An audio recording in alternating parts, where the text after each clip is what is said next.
Gracias por la invitación. Para mí es un gusto estar aquí en esta reunión con ustedes. Bueno, hay... Doctorita, Dime. un favor. No sé si estaría bien presentarla para que los que nos acompañan en la mañana, esta mañana, sepan un poco de su trayectoria. Ya, gracias. Ya. Bueno, buenos días con todos los que nos acompañan un día más al curso de Oculoplástica y Trauma Ocular, organizado por el Servicio de Oftalmología del Hospital Nacional Arzobispo Loaiza. Esta mañana tenemos el placer de contar con la presencia de la doctora Carolina Marchena Sosa, que nos va a hablar del tema de obstrucción de vía lagrimal congénita. En cuanto al currículum, un poquito del currículum de la doctora Marchena obtuvo el título de médico cirujano por la Universidad Nacional de Trujillo, obtuvo el título de especialista en oftalmología por la Universidad Peruano Cayetano Heredia. La doctora realizó numerosos cursos, entre ellos hizo un fellowship en órbita, oculoplástica y vías lagrimales en la Asociación para Evitar la Ceguera en México, Universidad de México. También realizó un fellowship en oftalmología en la Universidad Católica del Salta y el Consejo Argentino de Oftalmología en Argentina.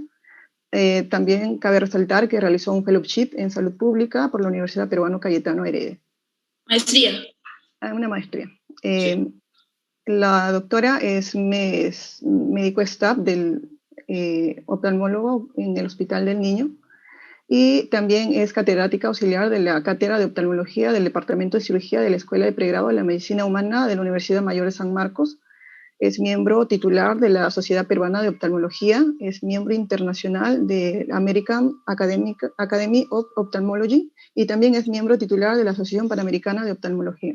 Doctora Marchena, agradecerle por anticipado el hecho de haber aceptado darnos este tema y la clase la dejo para que pueda iniciar su ponencia.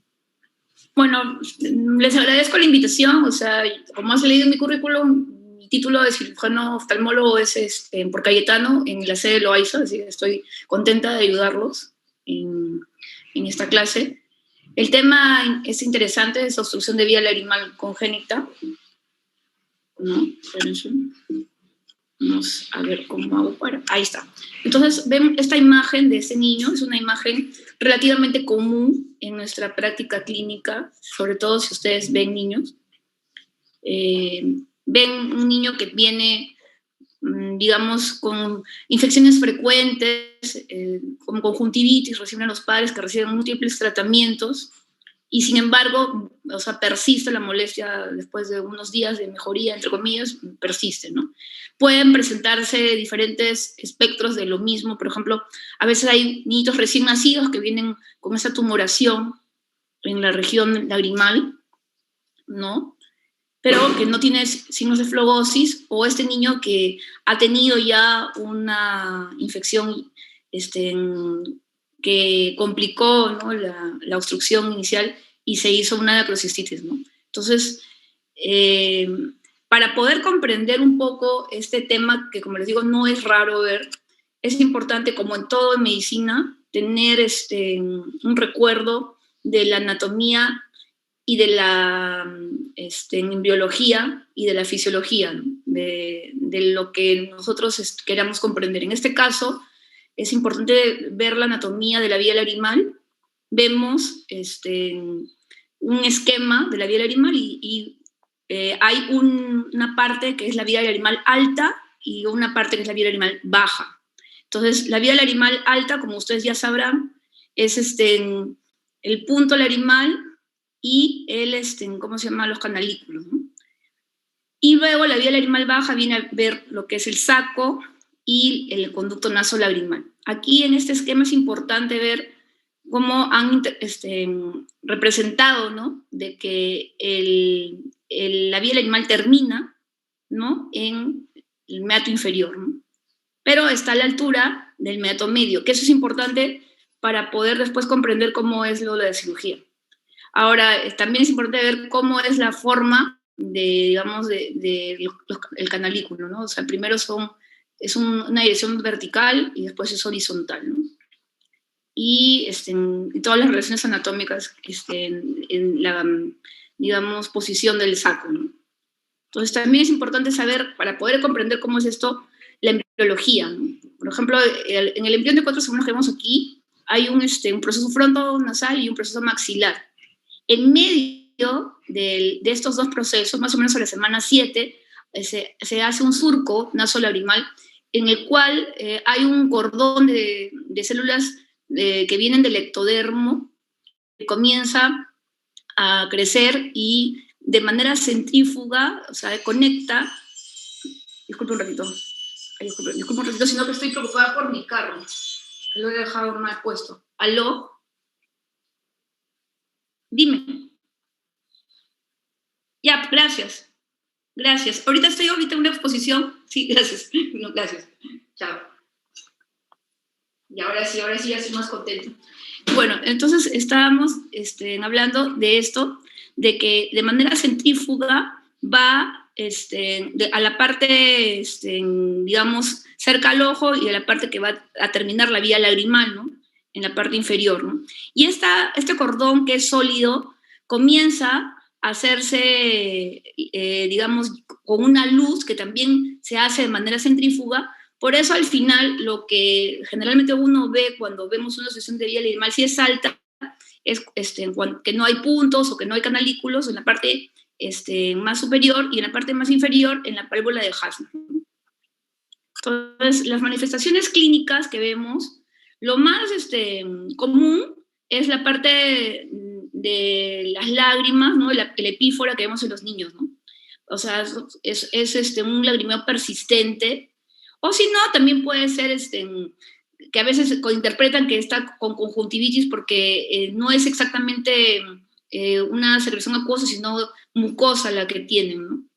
Y esto de aquí también condiciona, ¿no? De que haya un dermatitis alrededor, ¿no? Entonces son niños que vienen con este tipo de piel, ¿no? Escamosa, y que puede esto degenerar pues en una infección más severa que ya sería una dacrocistitis. Acá, por ejemplo, vemos, o sea, que estos niños también pueden tener fístulas, como podrán ver acá, que hay un puntito ahí, que si uno explora el asunto más, ven aquí como sale la secreción por ese lugar. También podríamos ver, por ejemplo, en recién nacidos, como les enseñé al principio, que hay algunos niños que nacen con esta tumoración en esta zona del saco lagrimal, pero no tienen signos de flebosis. Bueno, es importante para poder, o sea, digamos, tener una evaluación de esta patología, prácticamente ser más clínicos que, digamos, tener muchos exámenes auxiliares. Y aquí en niños no hay muchas cosas que se puedan hacer, porque lamentablemente el niño no colabora. Entonces, en primer lugar, hay que ser bien observador. Por ejemplo, hay una escala, que es la escala de Muck, en la que podemos ver el grado de gravedad, digamos, de la epífora. Por ejemplo, si es que se tiene que limpiar 1 o 2 veces es grado 1, si es que se tiene que limpiar 3 o 4 veces es grado 2, si es que se tiene que limpiar 5 a 10 veces al día, ¿no? Es grado 3. Cuando ya se limpia más de 4 veces, es grado 4, y si es constante, es grado 5. Entonces, eso es un dato importante. El otro es, por ejemplo, en un niño pequeñito, verle si tiene puntos lagrimales, porque a veces no tiene puntos lagrimales, como el caso de ese niñito que no tenía ni punto lagrimal superior ni inferior, y entonces ese era el problema, ¿no? Entonces, ver si tiene o no tiene. Luego, también hay un test que se llama el test de la desaparición de la fluoresceína, y ahí pues se coloca la fluoresceína, y si después de 5 minutos no tiene tinción residual, es un grado 0. Si tiene un grado 1 es que se, digamos, mantiene el 25% de lo que nosotros habíamos colocado. El grado 2, si se mantiene 26 a 50%, el grado 3, 51 a 75%, y el grado 4 todo, ¿no? Ahora, también otro signo importante es el signo del saco retenedor. Por ejemplo, aquí vemos un niño que está teniendo lagrimeo, y si uno presiona la zona del saco, vemos cómo sale, o sea, se exprime el contenido del saco y sale el contenido mucoso. También, o sea, digamos ya pensando en una intervención, si queremos hacerlo de manera endoscópica, se ve, por ejemplo, con ayuda del otorrino, ¿no? Cómo están sus vías y son, digamos, dan un espacio suficiente como para que uno pueda operar si no tienen desviación del tabique, etc. Ahora, cuando ya queremos operar y hay alguna sospecha de otra cosa o no se ha podido ver el otorrino, se le pide la tomografía. Entonces acá, por ejemplo, vemos que tiene pues un buen espacio para que entre el endoscopio y está bien, ¿no? la zona donde se va a operar. Y acá se ve pues donde está la colección del contenido del saco. Entonces, por ejemplo, es importante en niños, o sea, pero digo, no hay muchas cosas que se puedan hacer, porque, por ejemplo, en un adulto se hace un sondaje despierto, pero aquí, pues, un niño chiquito no se le va a anestesiar así, así, porque también la anestesia general conlleva riesgos. Entonces, se tiene que ser muy clínico y tener en cuenta las cosas que pueden ser causa de epífora y que no son obstrucción de vía lagrimal, ¿no? Como es el caso, por ejemplo, de este niño, que como ustedes ven, tiene un poquito de lagrimeo, o sea, se ve un poquito lloroso el ojo izquierdo, y, o sea, si uno lo ve a simple vista parece normal, pero si ustedes lo miran bien, o sea, bien. Entonces, el ojo izquierdo está un poco más grande que el derecho. Entonces, ya dijimos, no, vamos a mandarle a hacer una exploración bajo anestesia general y le hicimos una longitud axial, ¿no? Entonces vimos de que ese ojo efectivamente, ¿no? Tenía 22.77, como ven ahí, y la gonioscopía tenía ahí sinequias. Entonces, como podrán ver, no es hacer un glaucoma congénito. O sea, ahí eso da, o sea, epífora, ¿no? Pero aparte, acuérdense, fotofobia, ¿no es cierto? Epífora, y bueno, el ojo crece, pues, ¿no? Buscarlo, ¿no? Que en este caso es chiquito, no se nota todavía, pero no hay que llegar a extremos cuando ya todo el mundo lo diagnostica para poder decir que es glaucoma, ¿no? Acá, por ejemplo, esta niña estaba con lagrimeo, pero si no nos fijamos bien, o sea, ahí están las pestañas dirigidas hacia el ojo. Entonces eso le causaba una queratitis de que como una respuesta, digamos, el ojo tenía lágrimas, pero, o sea, mejora completamente cuando ya se opera, ¿no? Ya no hay nada. Es un epibléfano, que también es común en niños.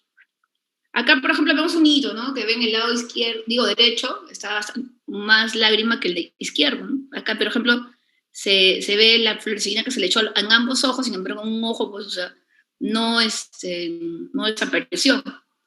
Pero si uno ya lo observa bien su recién nacido, vemos que tiene parálisis facial congénita. Entonces, eso le causa el lagrimeo.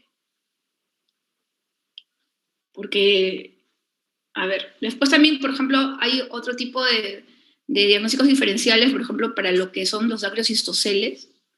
Por ejemplo, aquí, esta tumoración, si uno la mira bien, no es una tumoración del color de la piel, es media azulada, ¿no? Entonces, eso es un hemangioma. Y acá, por ejemplo, esta tumoración tenemos que verla bien porque esta tumoración no está debajo del tendón cantal donde está el saco, sino está arriba. Entonces, esto no es un problema de vía lagrimal, ¿no? Sino es un quiste dermoide, ¿no? Entonces, todos son mis pacientes. O sea, pero, por ejemplo, también es otro chiquito de que vinieron a una interconsulta, ¿no? Que querían que le hagamos un sondaje, un niñito que estaba en emergencia, ¿no? Que tenía eso, pero no nos pareció por el tipo de secreción que fuera un asunto como para hacer empezó una sospecha de vía lagrimal porque era un líquido un poco extraño y al final resultó, cuando le pedimos la tomografía, que era un hielo meningocele, ¿no? Entonces, también es importante ver una relación que se ha visto entre los factores ambliogénicos en niños con la vía lagrimal. O sea, hay una mayor prevalencia de anisometropía de más de 1.5 dioptrías en pacientes con obstrucción de vía lagrimal, ¿no? Entonces, cuando tenemos un niñito así, ¿no? Que viene con una epífora, es un reto y decimos, ¿qué vamos a hacer? Y lo importante aquí es primero ver, o sea, de qué se trata, ¿no? Si es una obstrucción alta, si es una obstrucción baja, si es una obstrucción completa, como la A y la C, o es una suboclusión, ¿no?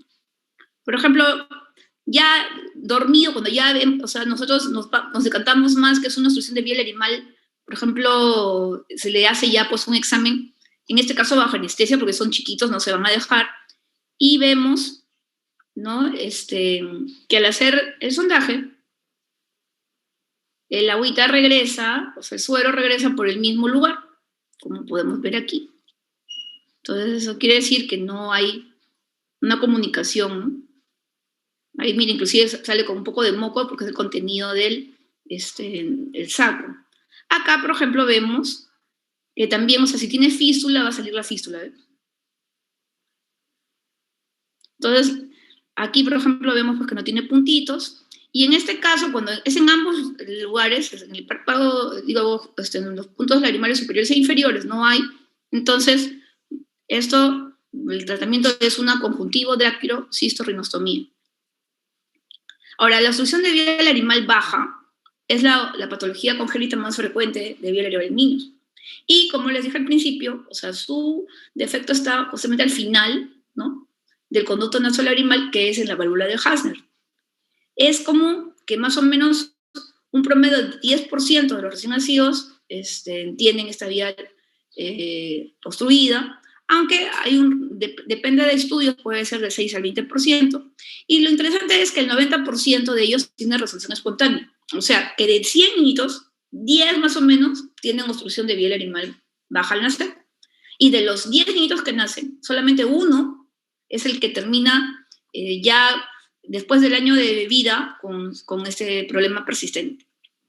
Entonces, hay factores asociados. Por ejemplo, se ha visto que los que tienen estos síndromes, o sea, tienen mayor prevalencia de obstrucción de vía larimal congénita, como es el caso de los síndromes de Down y niñita que tiene síndrome de enfermedad de Poisson. Entonces, eso es por un lado. Y también hay otro tipo de anormalidades craneofaciales, como las fisuras, ¿no?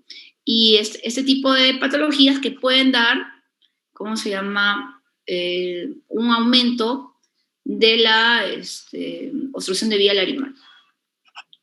Entonces, lo importante de aquí es saber más o menos cuándo vamos a observar y cuándo vamos a intervenir. Por ejemplo, aquí es un esquema de cómo es el tratamiento de la obstrucción de vía larimal. Entonces, primero se da el tratamiento médico. Si con el tratamiento médico no funciona y ya estamos llegando al año de edad, se le hace el sondaje. Si con el sondaje no mejora, se hace una intubación, ¿no? de Crawford, que es una intubación cerrada, así se dice, y a partir de los 3 años se puede hacer la DCR. ¿Por qué se hace a partir de los 3 años? Porque el desarrollo del tercio medio facial no está completo cuando recién nacen los niños y si es que nosotros hacemos una osteotomía, le podemos hacer daño al niño. Entonces, si la obstrucción de vía larimal baja está asociada a dacrocistocele, ¿no? Entonces allí de frente se va a la zona de sondaje, ¿no?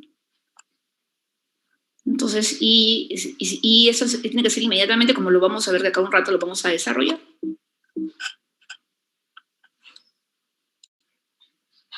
Entonces, el tratamiento médico consiste en el masaje,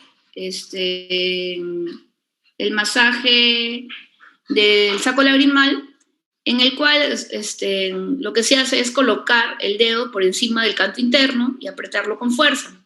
Ahora, este tratamiento tiene el objetivo de incrementar la presión hidrostática y romper cualquier membrana y vaciar de esta manera el saco.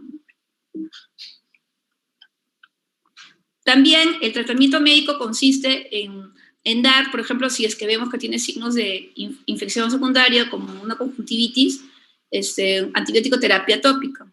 Por ejemplo, últimamente en niños yo estoy usando Surbot porque tiene menos veces la citromicina, ¿no? Porque tiene menos veces de posología. Pero si es que no hay ese tipo de medicina, puede ser un ciprofloxacino, pero es cada 4 horas. La higiene tiene que ser frecuente, ahí me equivoqué la T, y la antibiótica terápica sistémica si es solamente si se asocia a la gastrocistitis aguda y celulitis preseptal. O sea, solamente en ese caso se da antibiótico sistémico.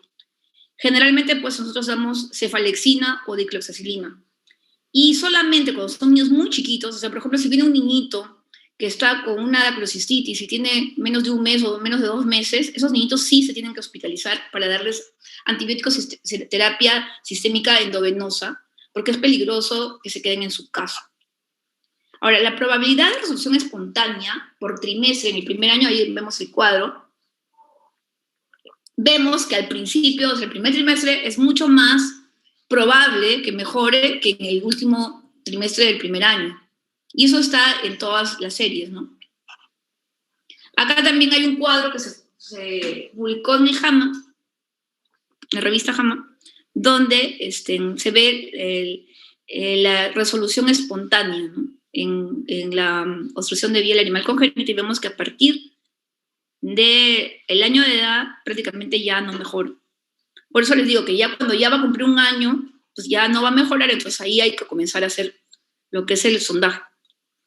Aquí, por ejemplo, vieron de que en este estudio que el 83.5% tuvo resolución espontánea y el 14% requirió cirugía.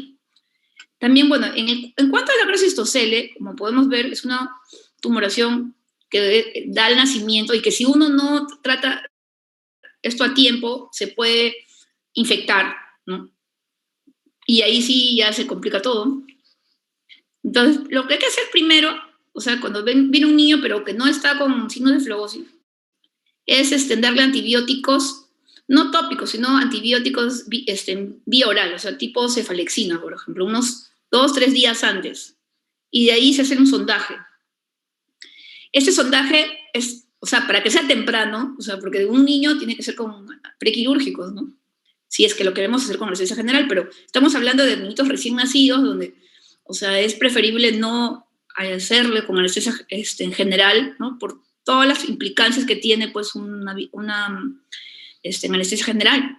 Entonces se hace despierto el niñito, pero eso tiene que ser antes de los primeros 15 días.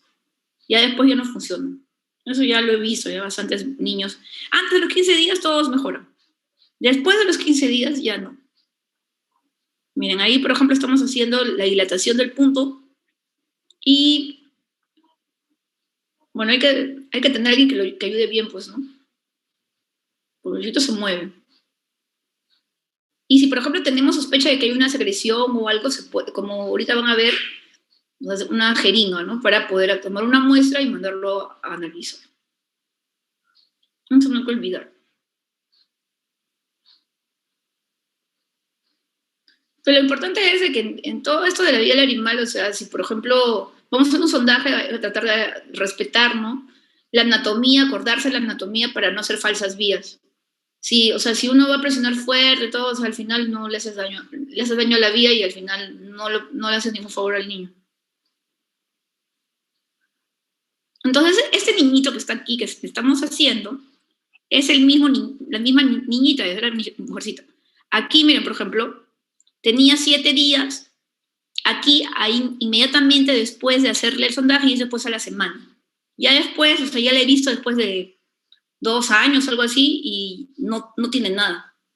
Pero, digamos, si esta niña hubiera llegado pues al mes, ya más difícil que mejore con lo que les estoy enseñando. Entonces, acuérdense que esto es una dilatación quística, que hay un problema no solamente digamos, es doble obstrucción. Entonces, hay que arreglarlo antes, ¿no? La parte de Rosenmüller y la parte de Hart. Entonces, el acrocistocele y hay mucha relación, porque hemos visto acá niños que han tenido acrocistocele en su historia, digamos, en su historia antigua, que ya se ha degenerado una acrocistitis y hemos intervenido. Entonces se les ha hecho ya una operación y se ha encontrado quistes intranasales, ¿no? Eso como por experiencia nosotros lo hemos visto, ¿no? Que existen riesgos de quistes intranasales, ¿no? Asociados a lo que se sostiene. Pero ese es un estudio que se publicó en el 2012, donde justamente pues, ha habido 2 grupos en los que, por ejemplo, el grupo 1, todos los niños con dacrocistocele y con dacrocicitis, todos han tenido quistes intranasales, ¿no? Entonces, y para poder tener éxito en la cirugía, tiene que ser con los quistes, ¿no?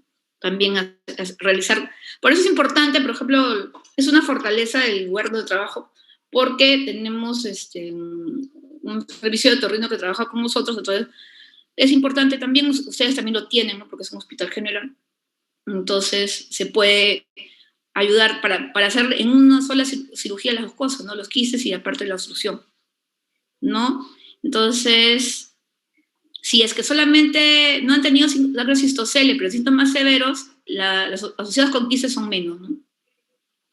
Entonces, aquí, bueno, el sondaje ya ustedes lo conocen, tienen que saber bien cómo es la dirección de la vía, y ya después de dilatarlo, pues, o sea, se hace primero vertical, después horizontal, después vertical, ¿no? Entonces, el sondaje, cuando tiene menos de 13 meses, la curación es del 97%. Y si se ha visto de que se puede hacer hasta 2 sondajes, pero la tasa de éxito del primer sondaje es 20% mayor. Ahora, nosotros nos hemos interesado en este tema porque hemos visto que hay diferentes estudios, ¿no? Por ejemplo, algunos dicen de que es un buen éxito de la obstrucción de vía, digo, del sondaje en este tipo de obstrucciones, cuando hasta los 7 años, ¿no? Y hay otros que dicen que no, ¿no? De que el 33% de éxito en mayores de 24 meses, mientras otros que dicen que el 92% en mayores de 3 años.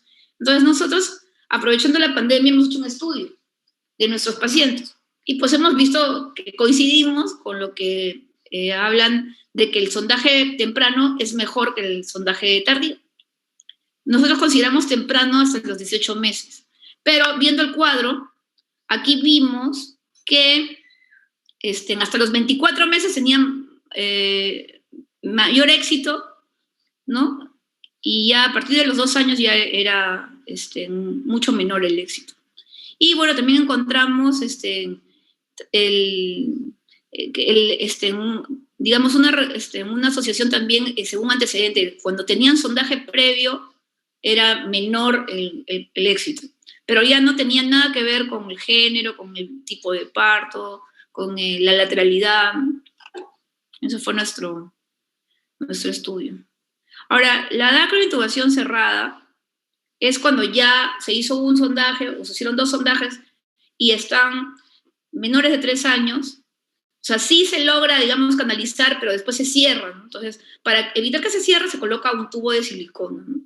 Acá, la literatura reporta que el éxito es del 91.3% de 1 a 2 años, ¿no? Y, bueno, otro punto aquí importante es ver el momento de la retirada, ¿no? Que viene a ser controvertido.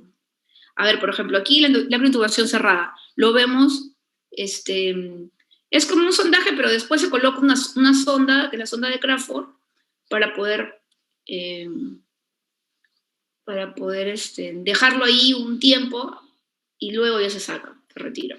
Nosotros, cuando hacemos este procedimiento, lo dejamos 6 meses.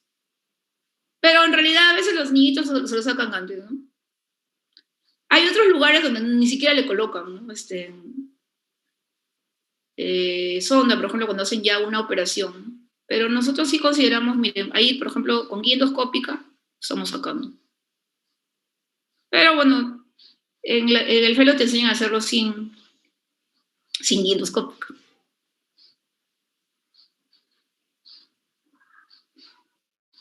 Ahí está saliendo. Y se hace el combo. Entonces aquí, por ejemplo, ven de que hay algunos niños que, por ejemplo, tienen la sonda puesta y vienen y dicen de sus mamás que siguen todavía con las molestias. Entonces se ha hecho un estudio de que cuando tienen epífora con la sonda, la tasa de éxito luego del retiro de la sonda es menor que cuando no tienen epífora con la sonda, ¿no? O sea, la tasa de éxito es mayor. O sea, como para predecir si va a tener éxito. Cuando tienen lagrimeo con sonda puesta, ya las posibilidades no son menores. Ese es el estudio. Después también acá estamos viendo el tiempo de permanencia del tubo, ¿no? Y por ejemplo, aquí han hecho un estudio que aparentemente tiene un buen éxito 2 meses, ¿no? En este estudio que se hizo, ¿no?, en República Checa.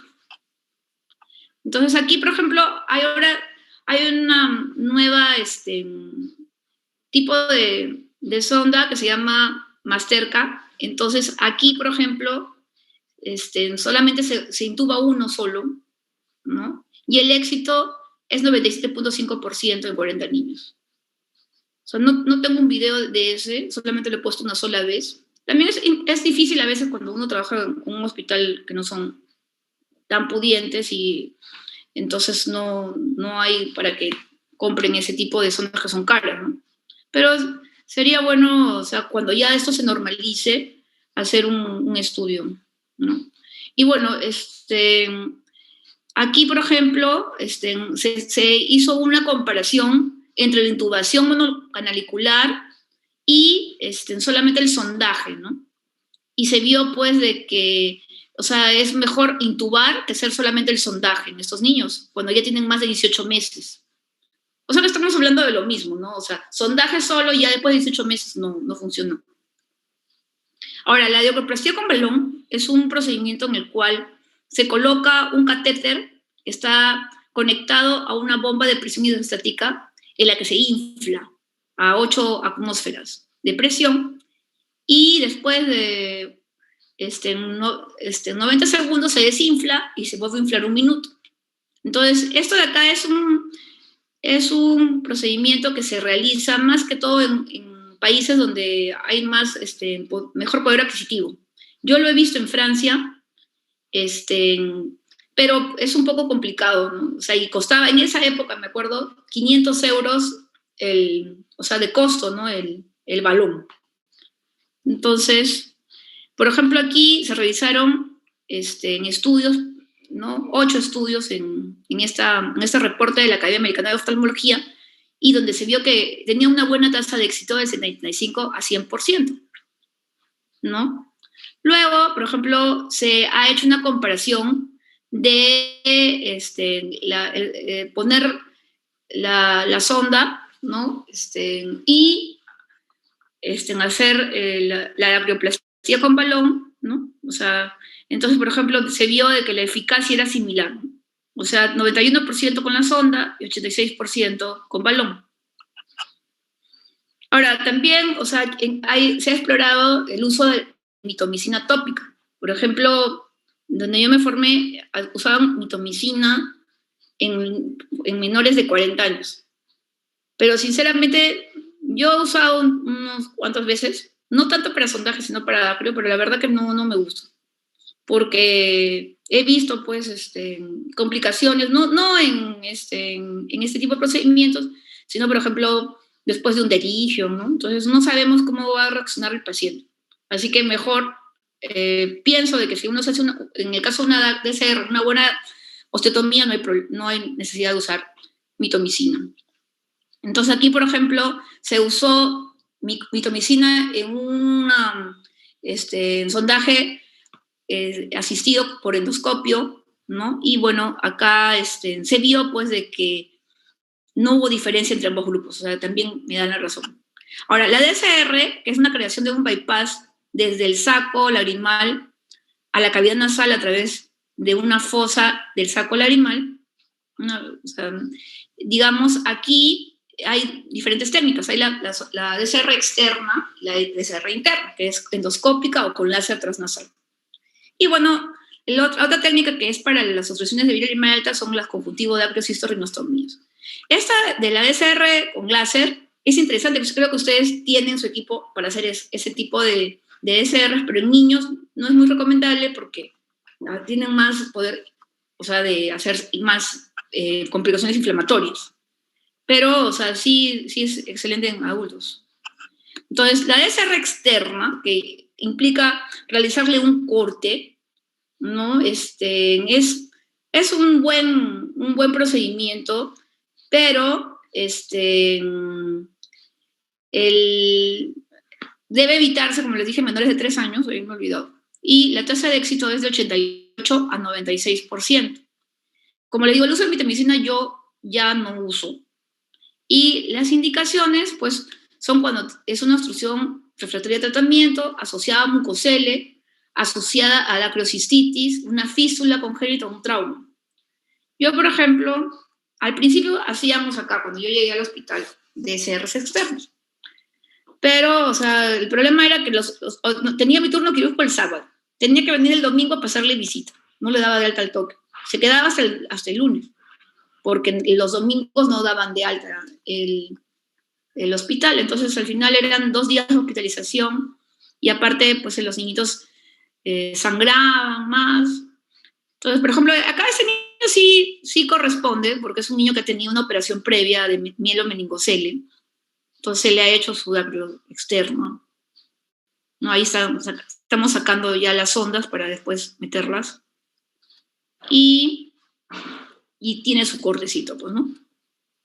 Ahí queda. Ahora, la DSR endoscópica, la tasa de éxito es del 82 al 99%. Y, bueno, la ventaja es que tiene un acceso directo a las estructuras involucradas. Y es más rápida la recuperación y la menor la morbilidad, ¿no? Por ejemplo, a estos niños nosotros los operamos y les damos de alta el mismo día. Y no tiene que haber hospitalización, ¿no?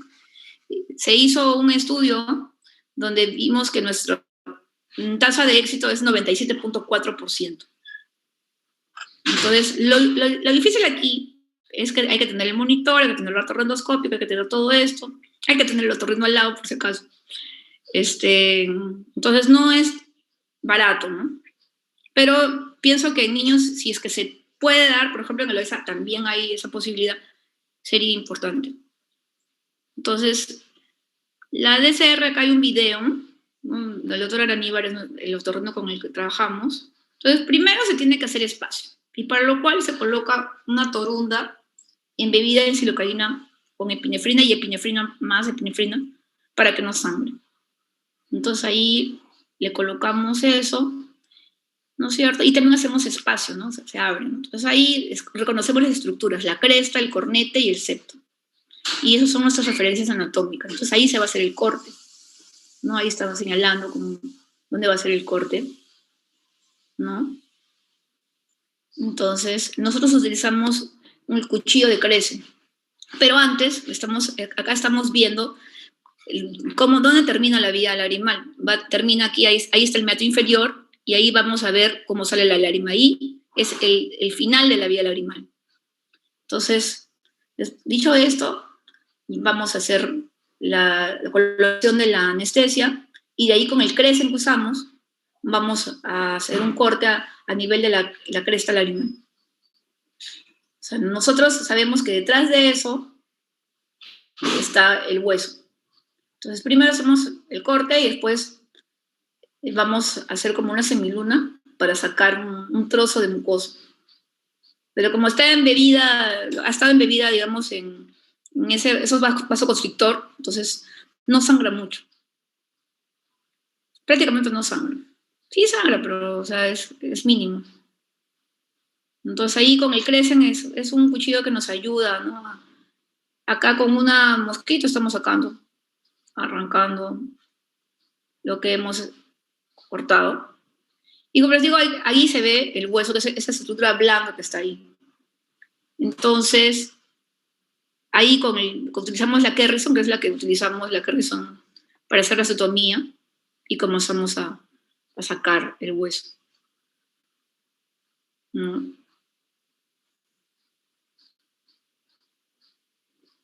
Entonces, una vez que ya se saca el hueso, tiene que estar bien retirado, en el sentido de que no puede haber espículas. O sea, tiene que estar todo, digamos, bien romo para que no haya problemas, y entonces ahí ya comenzamos a hacer el sondaje, ¿no? Ahí vemos, y ese es el saco, y vemos cómo la sonda está allí, ¿no? Estamos haciendo como una carpita para que se pueda hacer el corte con el crecen, ¿no? Y ahí sale el moco, que es el contenido del saco, ¿no?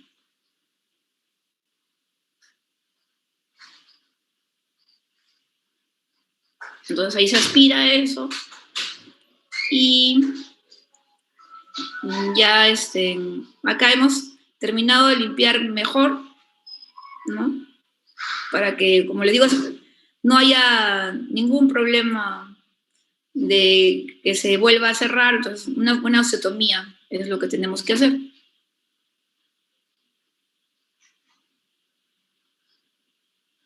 Acá tenemos el explorador para ver que no haya, como le digo, todo este romo, y ya después, pues, o sea, lo estamos sacando, ¿no? Ahí lo estamos sacando por la nariz, una de las varillas de la sonda de Crawford, y acá la otra.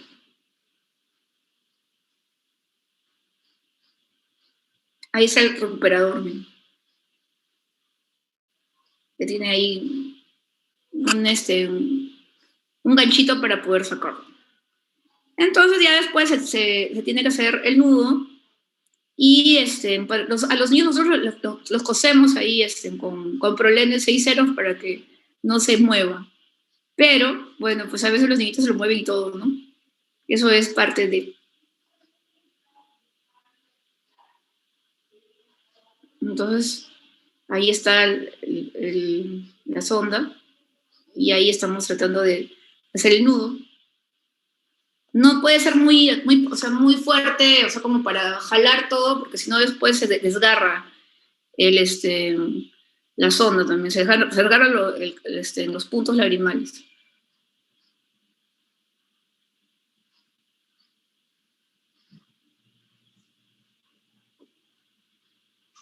Y después ya se cose y se corta todo.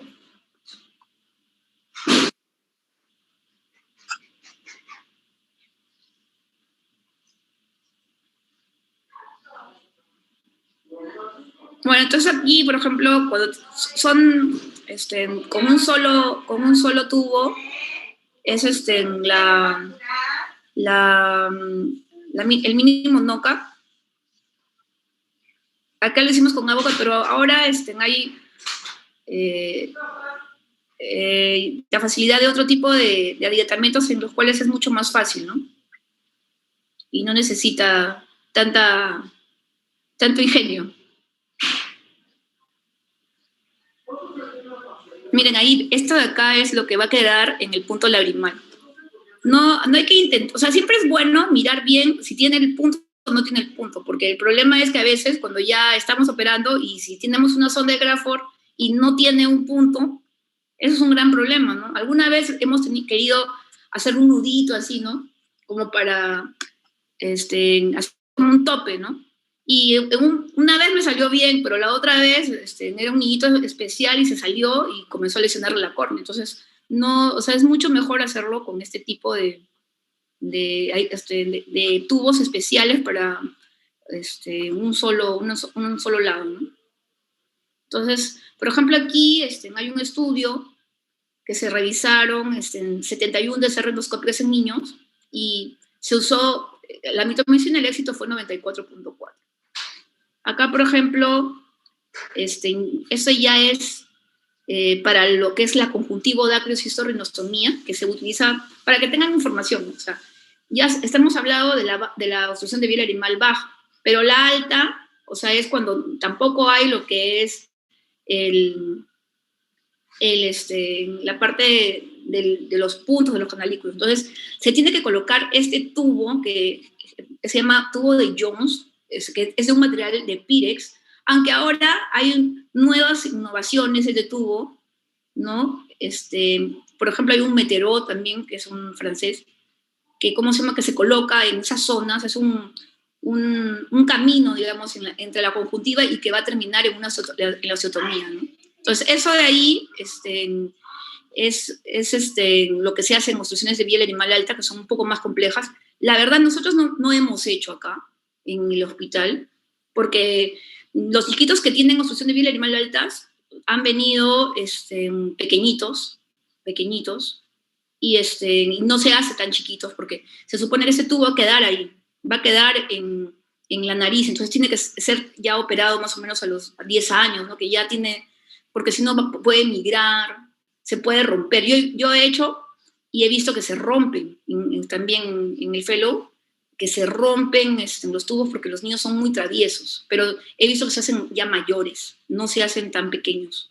Y bueno, los tubos de Jones tienen una serie de complicaciones postoperatorias, ¿no? Por eso, como podrán ver, no es que sea tan fácil, digamos, operar este tipo de patologías, pero es la única forma que se podría intentar hacer algo, ¿no? Al respecto, porque ya es no solamente la parte baja, sino es la parte alta. Bueno, las complicaciones, por ejemplo, cuando había SR externa, es un paciente que llegó al hospital, puede tener una cicatriz queloide. Por ejemplo, aquí está el desgarro del canalículo. Aquí está, por ejemplo, una fístula, ¿no? Que, la cerramos. Acá, por ejemplo, cómo los niñitos se lo mueven el tubo y se lo sacan. Y si, por ejemplo, el tubo se va para adentro, o sea, una de las puntas se va para adentro del ojo, está más para adentro del ojo, mire, tienen una gran dolor los niños, porque la cornea es muy sensible, ¿no? Entonces es importante pues tener todo esto en cuenta. Y acá, por ejemplo, les enseño de mi servicio que hicimos una estadística donde vimos, pues, por ejemplo, que nuestra mayoría de pacientes eran niños varones, y la mayoría de nuestros pacientes tenían una consulta, la primera consulta era menor de 12 meses, en el 76%. Y dentro de las malformaciones o alteraciones asociadas vimos que el síndrome de Down era la más frecuente, ¿no? Después vimos de que nuestros signos más frecuentes eran la secreción conjuntival y la epífora, ¿no? Y bueno, se le dio masajes y tratamiento tópico a la mayoría, pero hubo también un porcentaje importante de que se dio antibiótico sistémico, o sea, que se hizo de arteriocistitis. Se le hizo sondaje al 31%, ¿no? El 28% de ese 31%, la mayoría, o sea, fue un sondaje nada más. Y bueno, esto es nuestra estadística de lo que hacíamos, ¿no?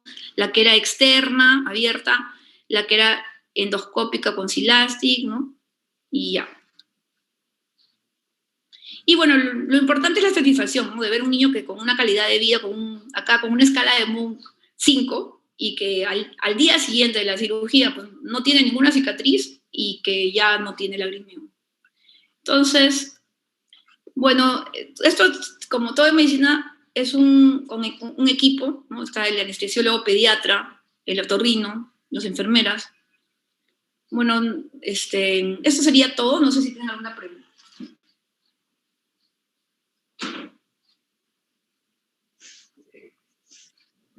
Muchas gracias, doctora Marchena. Ha sido un tema muy bueno, muy didáctico. Tenemos en la charla a la doctora Rocío Charca. Doctora Rocío o doctor Barriga, ¿algún comentario para la doctora? Carolina, ¿cómo estás? ¿Cómo está, doctor? ¿Qué tal? Qué gusto escucharlo y de verlo. Quería aprovechar para saludarte. No pude saludarte de entrada, justo se me cruzó con otra llamada y te vi cuando ya estabas empezando. Qué gusto de verte y muchas gracias por estar con nosotros, Carolina. Imagínese, doctor, muchas gracias por invitarme y qué gusto de verlo y de verlo sano. Tenemos que cuidarnos todavía esto. Ahora es un lujo estar sano. Sí, es un lujo estar sano, es verdad. Sí. Linda tu charla, Carolina, pero lo dejo a los especialistas para que empiecen la discusión. Gracias. Gracias. Buenos días, Carolina. ¿Cómo estás? Hola, Buenos días. Hola. Muchas gracias por apoyarnos. Era una charla bien esperada realmente. Teníamos que complementar todo esto, todo el tema de vías lagrimales, y quién mejor que la doctora Marchena para explicarnos la parte congénita, con tanta experiencia que se tiene en el Instituto Nacional. Dicho sea de paso, sí tenemos casísticas y cosas que se hacen, que se realizan acá en nuestro medio, en nuestro país, que no tienen nada que envidiar a otras partes, donde nos hemos formado incluso, sí, se realizan muchos procedimientos que se realizan fuera, así que aquí vamos. Bueno, también tenemos en línea al doctor Velasco, así seguramente en un momento va a hacer algún comentario. Él tiene experiencia con el tubo Metero, que la vez pasada me dijo que había tenido bastante éxito, o sea, para lo que era el conjuntivo de acros hizo rinostomía. Bien. Quería preguntarte, Carolina, ¿ahora estás desarrollando tú la endoscópica, la parte endoscópica, o todavía el otorrino está apoyando en esa parte? El otorrino está al lado, pero, o sea, ya estamos tratando de soltarnos, aunque la verdad que el último año no hemos hecho ni una, porque la pandemia ha paralizado todas las cirugías selectivas. No sé cómo será, pues, ¿no? Más adelante. Pero ustedes lo están desarrollando, ya están realizando los pasos. Ya estamos, claro, estamos ya entrando más, porque definitivamente, pues, por ejemplo, las de ICE ya las hacemos solos. O sea, ya no nos ayuda. Claro. Bueno, lo que es que la cara es como jugar un pinball, ¿no? O sea, porque al principio uno no se ubica cómo es, porque no es directo, ¿no? Entonces uno tiene que aprender a utilizar el aparatito. Y una vez que ya lo aprendes a utilizar, es fácil. Sí, y eso se nota claramente porque el instrumental, el Crescent, por ejemplo, es algo que el oftalmólogo utilizar, el otorrino tiene. Claro, o sea, eso es que allí nosotros, ha sido una innovación de nosotros. Es muy bueno porque no tiene punta con, o sea, filo, solamente los costados. Y es tiene angulado. El mango larguito. Exacto. O sea, el oftalmólogo se va a valer, un Crescent va a usarlo porque lo conocemos y lo manejamos. Y una mosquito también porque ellos tienen otras pinzas que desgarran la mucosa, pero nosotros con el mosquito es suficiente. No necesitamos mucho en realidad porque manejamos esas zonas. Así que claramente se nota que eso lo hace un oftalmólogo, ¿no? Acá en las partes endoscópicas. Y qué bueno, que tengan tantos reportes de casos propios. Y bien, no sé, doctor Velasco, si tiene alguna pregunta, algún comentario. ¿Qué tal? ¿Cómo estás? Me escuchan, ¿verdad? Hola, ¿cómo estás? Buenos días, doctor. Hola, Carolina, ¿qué tal? Bonita tu charla, como siempre, hablando de obstrucciones de vía lagrimal. Es un buen tema, en realidad. En realidad no tengo mucho que preguntarte, pero acá la que más maneja es tú, ¿no?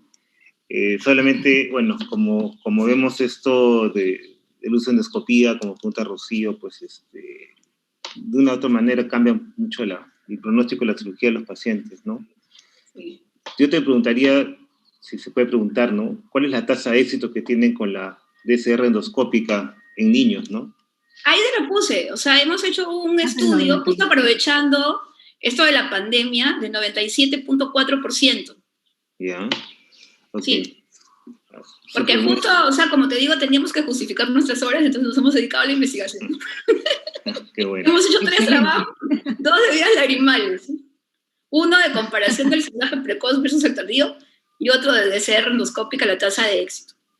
Perfecto. Y no hemos tenido muchas complicaciones, hemos tenido 4 complicaciones de la serie que eran como 70 días lagrimales, algo así. Entonces, ¿cómo se llama? Y que eran leves, no eran complicaciones severas. O sea, una que se perdió el tubo, que es lo que estamos hablando, ¿no? Que se jala. La otra fue relacionada a la anestesia, porque se movió el tubo. Y entonces, o sea, pero no era culpa de nosotros, pero sí hay complicaciones, pero son leves. O sea, no hemos tenido, gracias a Dios, problemas. Y hay otra cosa que no capté mucho, porque se me están llamando acá cuando estoy en la clase, es ¿qué tanto tiempo permanece el tubo en niños? El tubo Como te digo, yo les digo 6 meses, pero en realidad, o sea, yo estoy contenta que sea un mes, porque a veces los niños lo jalan. Pero generalmente, o sea, yo los cito, o sea, los veo pues al día siguiente, ¿no? Para ver cómo está, quitarle la parte de la casa que dejamos en la nariz, y de ahí lo vemos como al mes, y de ahí lo vemos a los 6 meses. pero les digo que si por A o B tienen alguna dificultad, qué sé yo, pues vengan antes. Entonces ya. Entonces vienen, algunos vienen a los 6 meses. Algunos se han quedado con el tubo como 2 años, porque son de provincia, no han podido, no sé. Y lo tienen, que yo hasta me asusto, ¿no? Digo, Dios mío, qué horror. Pero algunos, ¿cómo se llama? Se lo quitan rápido a los chiquitos. Ahora, con esto de que le ponemos el prolene, hemos logrado de que, o sea, haya menos extrusión, o sea, que menos se lo quiten, ¿no? O sea, que haya más permanencia. Perfecto. Perfecto. Y la otra pregunta es, a la luz de todo lo que has revisado, ¿recomendarían hacer sondajes sin endoscopio o ya necesariamente todos los que hacemos sondaje tiene que ser con endoscopía de apoyo diagnóstico? Bueno, mira, yo, o sea, el sondaje es sin endoscopio, o sea, más bien en lo que es ya la intubación, sí lo hacemos con endoscopio, pero, o sea, definitivamente de poder hacerse sin endoscopio se puede hacer, sino que, por ejemplo, en niños, como la anatomía es más chiquita, a veces es difícil sacar sin hacerle sangrar, ¿no? Entonces hay problemas a veces de que sangra, y cómo le explicas al papá que está sangrando. Entonces, pero, o sea, porque tienen, inclusive a veces, crisis intranasales, tienen otro tipo de patologías los pacientes que tienen problemas congénitos. Entonces, o sea, si es que uno tiene el endoscopio a la mano, tienes la forma, como te digo, el hospital tiene torre endoscópica, es óptica, entonces, si uno lo puede hacer con endoscopio, mejor, ¿no? Pero, o sea, definitivamente si no se puede, o sea, y es necesario, porque tampoco vas a dejar que el paciente esté esperando, ¿no? Entonces sí se tiene que hacer de la otra manera tradicional, se hace, ¿no? Claro, perfecto. Esas son las dudas. Gracias. Cuídate. Igual, cuídate. Yo tengo una pregunta general para ustedes que manejan niños todos los días, mañana, tarde y noche. ¿Cuáles son los antibióticos tópicos que están usando de primera línea, ¿no? Por ejemplo, para todos más o menos conocer al niño recién nacido, al mes, hasta el año, ¿cuál es de primera línea? En provincia, por ejemplo, no llega de repente el Sulgot, la acitromicina en gotas, a partir de qué edad se usa. Eso, por ejemplo, si nos podrías ayudar a esa generalidad para tenerlo más claro. Como te digo yo, o sea, lo que es importante acordarse que uno no debe abusar de los corticoides, o sea, en un niño recién nacido no se le puede dar corticoide, todo es sin corticoide. Y si no tienes la acitromicina, que como te digo, a mí me gusta porque es menos veces, entonces es más fácil. Pero si no, el ciprofloxacino lo usamos. ¿Y a partir de qué edad están usando la acitromicina en gotas? En realidad, pues, o sea, no es que todas las veces tenga necesidad de usar el antibiótico tópico, ¿no? Pero más o menos, pues, generalmente vienen así ya como para usar gotas, como al año, ¿no? Ah, claro. Y a partir del año no ha habido ningún problema con la citromicina. No, mis pacientitos, felizmente, gracias a Dios, todo bien, pero al final, o sea, tú sabes de que acá hemos visto varios Steven Johnson, bueno, de otros digamos, cosas que les ha desencadenado, y no, también la citromicina está en la lista, la ciprofloxacina también, o sea, puede pasar. O sea, todo antibiótico tiene, pues, un riesgo. Es muy bajo, pero podría tener alergia, ¿no? No sabemos. Entiendo. Creo que hay pregunta del auditorio en el chat. Cintia, ¿nos ayudas? Sí, doctora. La doctora Lucía Guamán consulta. En ausencia congénita de puntos lagrimales, ¿se realiza puntoplastía? ¿A qué edad empieza en niños y cuál es la técnica que utiliza? Puntoplastía es cuando solamente lo que está, o sea, lo que está ausente es la membranita. O sea, hay una membranita que tapa el punto, pero si es que no hay vía lagrimal, no es con puntoplastía, es con conjuntivo de aglosis o rinostomía, porque ya tendrías que crear una vía. ¿No? Entonces, o sea, puntoplastía sí hemos hecho, ¿no? O sea, a veces uno mira, o sea, uno está ahí, ves el punto, ves que está medio que trasluce, ¿no? Pero no, o sea, no está abierto. Entonces, se puede hacer como una especie de cortecito, ¿no? Que es lo que enseñan, ¿no? Se hace un pequeño corte y se coloca, pues, si se puede, una sonda. Pero, o sea, si no tienes punto, o sea, tienes que hacer uno nuevo. Claro, hecho el diagnóstico se indica el tratamiento. Ajá. Ok, doctora, muchas gracias por su respuesta. La doctora Vanessa Vázquez consulta.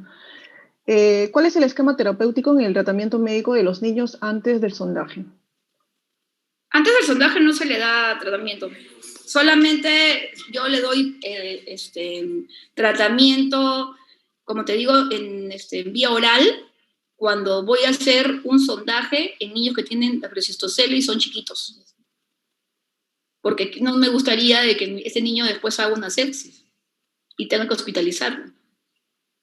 Entonces, por eso. Pero después no le damos tratamiento previo a los sondajes en niños que van a tener ya más de 18 meses o de un año, ¿no? Para hacer el sondaje, no le damos tratamiento. Ok, doctora, muchas gracias. ¿No hay Muchas más gracias, doctora Charca? Carolinita, doctora. Hola, doctorcita, ¿cómo estás? ¿Cómo estás, doctora Carolinita? Muchas felicitaciones. Brillante tu participación y me encantó, mira, toda la experiencia que tienes. Estamos muy orgullosos de ti, Carolinita. Realmente, muchísimas felicitaciones. Carolina, me encantó tus trabajos, los trabajos que han presentado, todos los detalles. Me encantó bastante. Lo que quería preguntarte es si dentro del trabajo vieron en qué porcentaje hacían cultivos, estudios microbiológicos para saber la frecuencia de los gérmenes, si es más o menos con la literatura acorde. Y en segundo lugar, quería saber si cuando ustedes han tenido pacientitos que no tienen dacrocicitis, no tienen infección, obstrucción de vía lagrimal y que hacen tempranamente las fístulas pequeñas, ¿si han visto algún porcentaje que se cierre espontáneamente y que no ha habido necesidad de la cirugía? Y tercero, en el trabajo que presentaron, que está bien detalladito, quería saber por los costos, bueno, en el caso de la sonda de Crawford, ¿en qué porcentaje de niños ha habido necesidad cuando ha fallado el sondaje, hacerle la intubación con sonda de Crawford, si ha habido posibilidad de que el CIS les haya permitido dar y más o menos cuántos al año han puesto de intubación con sonda Crawford? Ya, doctorita, mire, en primer lugar, lo de me está diciendo del cultivo, no hemos hecho, o sea, no consideramos ese dato para nuestro trabajo, pero sí hemos pensado que en un futuro, cuando todo se normalice, sería interesante ver cuál es el germen más común, digamos, que está asociado a este tipo de, ya cuando hay dacrocistitis, ¿no? Porque por ejemplo, hemos tenido casos de niños que no mejoraban con todos los antibióticos que estaban ahí hospitalizados y no mejoraban, y al final han sido gérmenes bien raros. Entonces, es interesante saber cuál es ¿cómo se llama? El germen para poder también, como usted dice, ¿no? Tener un conocimiento epidemiológico de nuestras obstrucciones en nuestros niños. Eso sí, definitivamente, pero no, como le digo, no lo tenemos. La segunda pregunta, ¿me ayudan? ¿Cuál era? Sí, me refería al caso, por ejemplo, de la fístula, ¿no? Porque a veces de las fístulas, sí, era la tercera. Eso de allí tiene razón. Algunas fístulas, yo no las he cerrado y se han cerrado espontáneamente. Por ejemplo, yo, ¿cómo se llama? Había un niñito de que se le intentó cerrar, porque la fístula es bien difícil cerrarla, sobre todo en niños, porque no hay una piel que sea, digamos, que ceda. O sea, uno tiene que hacer un corte, ¿no? Un poquito de una fistulectomía primero. Y entonces, a la hora de querer cerrarlo, o sea, no cede tan fácilmente porque la piel de un niño es una piel joven que no se estira. O sea, es bien, ¿cómo se llama? Elástica. Le falta elástica, piel. Sí. Claro, o sea, le falta piel, es bien tensa. Entonces, o sea, por ejemplo, nosotros lo cerramos y el niño estuvo bien como 2 meses y de nuevo se abrió. Y este niñito, aparte, tenía un problema de hipófisis o algo así, porque acá los niños vienen con otro tipo de cosas. Y entonces, yo le dije, si quiere, lo podemos intentar cerrar de nuevo. Pero en eso estuvo en su tratamiento, no sé qué, no sé cuántos, y cuando ya íbamos a hacerlo, ya no tenía nada. Uh-huh. O sea, sí hay niños que tienen fístulas, y si no son muy fastidiosas, yo no les ofrezco cerrarlo y solito, como les digo, mejora. Haciéndole solamente el procedimiento, ¿no? Uh-huh. O sea, se hace la obstrucción, se canaliza y se arregla el asunto. porque la fístula es un camino que busca la lágrima cuando está estancada, ¿no? Entonces, si uno arregla el problema del ¿cómo se llama?, de la obstrucción, no tiene por qué seguir, ¿no?, la fístula. Sí, Carolinita, la sonda de Crawford, ¿te acuerdas que te comenté en el trabajito que ustedes presentaron? O sea, había que preguntar si en cuántos pacientes hubo necesidad, a pesar del sondaje, a poner la intubación con sonda de Crawford, y si el CIS les permitió, digamos, apoyar a algunos pacientes, ¿no? ¿Saben qué? O sea, el CIS sí permite apoyar con algunos pacientes, o sea, sí compran, pero en el INO creo que es mejor el sistema de cómo lo solicitan, qué sé yo, porque acá sí lo compran, pero es bien fastidioso, porque a veces inclusive un día antes recién lo mandan traer de Médica del Pacífico, y el problema es que uno tiene que tener la seguridad que la sonda está para programarlo. Entonces, o sea, a veces ha habido pacientes que los pobres han tenido que estar detrás del farmacéutico ya un poco más para, o sea, presionarle de que no se olvide, porque si no, no hay cirugía, porque, o sea, la lista de espera es larga, y entonces, o sea, eso hace de que, o sea, si pierden la cirugía van a perder los análisis. Entonces, o sea, por eso es que las señoras estaban ahí detrás. Pero lamentablemente, como le digo, hay personas inclusive que han tenido que comprarla de ver que no lo compraban. Pero, o sea, en general a veces lo tienen. Por ejemplo, hace poco ha habido una emergencia, ya no era para DSR, porque no estamos haciendo ahorita, porque no estamos haciendo tratamiento electivo. Era un trauma con vía lagrimal involucrada. Entonces, nosotros, como no teníamos sonda de Crawford y era una señora de bajos recursos, le dijimos, bueno, puede ser al INO, pero en el INO no se podía. Entonces, al final, o sea, como había sido producto de una mordedura de perro, la dueña del perro compró la sonda. O sea, pero definitivamente deberíamos ver la manera de hacer un pedido o algo así para tener un stock de sondas de Crawford que, ¿cómo se llama?, tengamos a la mano. En cuanto a lo que usted me está diciendo de qué porcentaje de intubaciones han requerido DSR, sería hacer un buen trabajo, pero, ¿cómo se llama?, como les digo, nosotros tenemos ahí como uno de los, o sea, de las cosas que se analizó cuando se hizo el trabajo de DSR, cuántos tenían sondaje anterior. Sería cuestión de mirar mi trabajo bien, pero una vez que ya se hace el sondaje, dependiendo la edad, o sea, tendríamos que hacer con esas variables, ¿no? Edad, versus, o sea, en qué momento, qué edad se hace el sondaje versus DSR y versus el éxito de la DSR, que es bueno. Pero sí, sí, pues los niños que con sondaje no mejoran son los que se van a DSR. Claro que no todos se van a DSR porque algunos, o sea, como les digo, es difícil conseguir la cita, todo, pero sí, o sea, hay un porcentaje, como un 20% de niños que hemos tenido en el hospital que hemos hecho sondaje, pero hay otros que han hecho sondaje en otro lugar, no acá, ¿no?, que vienen ya referidos con sondaje en otras instituciones. Tenemos que seguir un buen trabajo, pero sí es una buena idea de trabajo, doctorcita. A ver si en algún momento ya le digo los resultados ya con estas ideas que me ha dado. Excelente. Carolinita linda, otra cosa más. En relación a los antibióticos, como ya sabemos que la citromicina es costoso, ¿no? Y a veces el paciente no puede comprarlo, pero es muy bueno, es cierto. Y aparte de las quinolonas, entonces a veces también utilizamos tobramicina. También hemos tenido buena experiencia nosotros, ¿no?, con esa escala. Y lo otro, sí, y lo otro sería en cuanto a la frecuencia de complicaciones por anestesia que hayan tenido ustedes, ¿no? Porque cuando yo estuve como 9 meses también en el Instituto Nacional de Salud, cuando era Hospital del Niño, y he visto, ¿no?, algunas complicaciones, como tú bien mencionas, ¿no?, por anestesia, ¿no?, que hay que tener en cuenta, en donde tiene que actuar no solamente el anestesiólogo, sino en conjunto. El oftalmólogo estar pendiente del niñito en el momento de la operación, no solamente de la parte del ojo o el otorrino al lado, sino la parte de la anestesia, ¿no?, por las complicaciones que pudieran haber, y en el sentido de que uno tiene que estar atento mirando pupilas, ¿no?, en ese momento, o sea, tanto la vía lagrimal como las pupilas. Quería que nos menciones un poquito de eso para que todos sepamos, para tener las medidas de precaución, ¿no?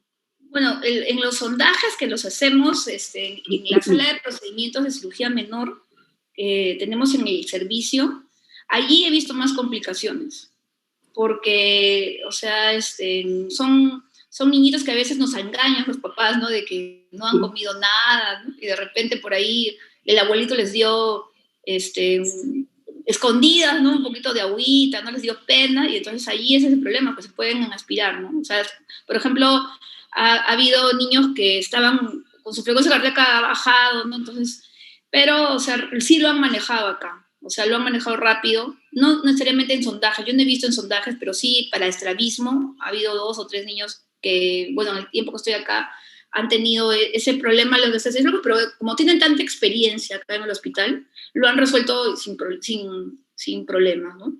Y ya en sala, como le digo, yo he tenido un problema con un niño de que la doctora era nueva, no era una doctora que trabajaba tiempo en el hospital, era nueva, y entonces puso un tubo sin cap y ni se movió el tubo.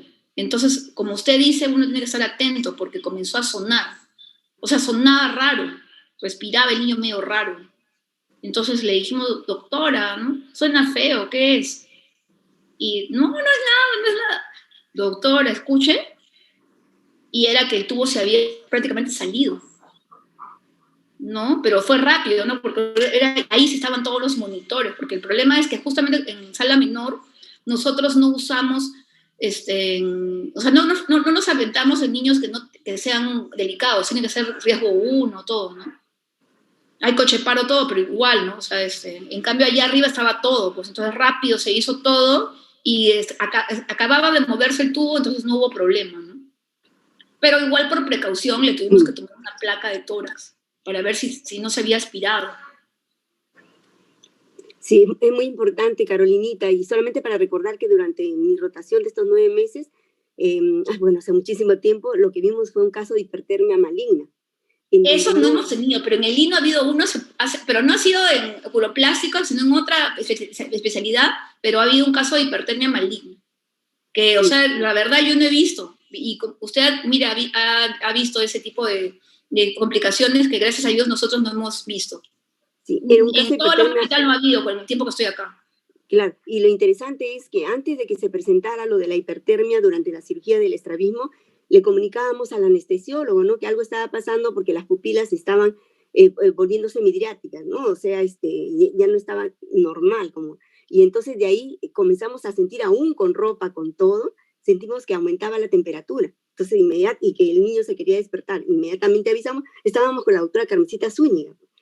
Y en ese momento, inmediatamente ya vimos pues que el niño quemaba, y lo que tuvimos que hacer entre todos, ir a traer hielo, porque no había el antídoto, no había la naloxona, porque eso es caro, por eso siempre es bueno tener a la mano eso también, ¿no? Naloxona.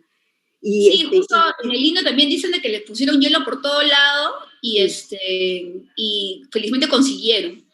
Sí, gracias a Dios ese niñito, o sea, tenía características porque dice que en pacientes, ¿no? Que tienen de raza, de raza negra, o bueno, y con estrabismo, y dependiendo qué se ha utilizado durante la anestesia, son factores que pueden desencadenar hipertermia maligna. Gracias a Dios se logró controlar.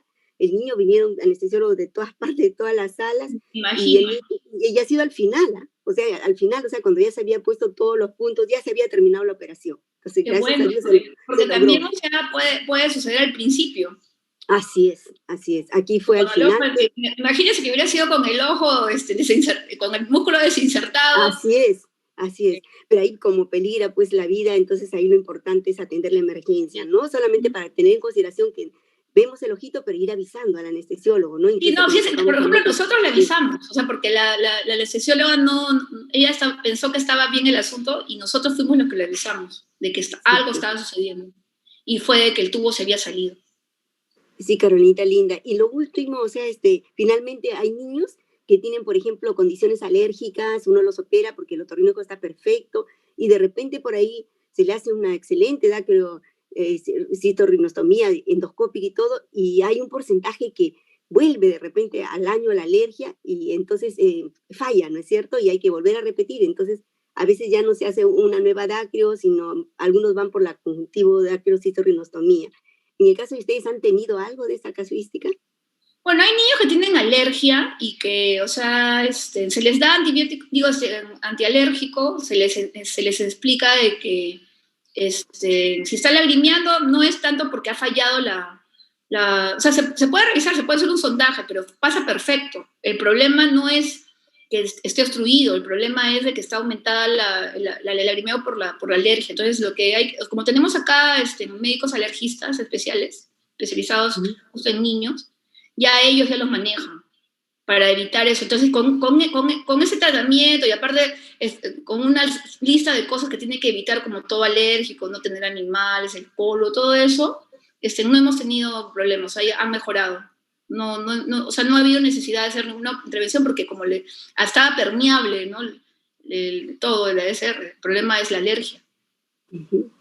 Muchísimas gracias, Carolinita, muchísimas gracias y te esperamos muy pronto.